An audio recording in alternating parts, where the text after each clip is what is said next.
Pour ce premier mode d'installation, nous vous proposons deux solutions. La première, la plus simple, avec un marteau et quelques clous. La deuxième, avec une agrafeuse, qu'elle soit électrique ou mécanique. Bien entendu, vous retrouvez au dos de notre petite carte de remerciement la notice de pause en flashant le QR code. Nous allons, pour nous aider, fixer votre crédence avec un morceau de scotch. Grâce à ce petit morceau de scotch, celle-ci est désormais maintenue. Prenez le soin de bien l'aligner sur les bords de votre cuisine. Fixez votre crédence à l'aide de petites pointes. Nous vous conseillons de débuter par les angles. Vous pouvez aussi utiliser une agrafeuse électrique. Positionnez-la de la même façon à chaque angle de votre cuisine et positionnez vos agrafes sur chaque bord. Vous pouvez désormais retirer votre scotch. La crédence est fixée.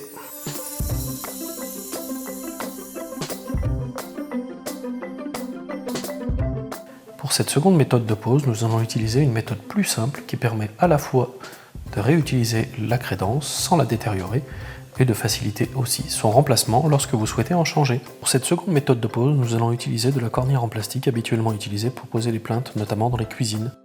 L'avantage de cette solution, c'est qu'elle permet de remplacer facilement votre crédence sans jamais l'endommager. Cette solution-là ne coûte que quelques euros, habituellement environ 5 euros. Positionnez votre cornière en plastique sur le bord de la cuisine et faites un repère afin de la couper à la bonne hauteur. Une fois votre cornière en plastique découpée, positionnez-la de la même façon et fixez-la avec l'agrafeuse ou avec des petits clous. Une fois la première partie de votre cornière agrafée, glissez-y l'autre partie et faites-la coulisser jusqu'en bas. Reproduisez l'opération de l'autre côté. Enclenchez la crédence et faites-la descendre jusqu'en bas. Votre crédence est désormais fixée entre les cornières et ne bougera plus. Vous pourrez la remplacer facilement.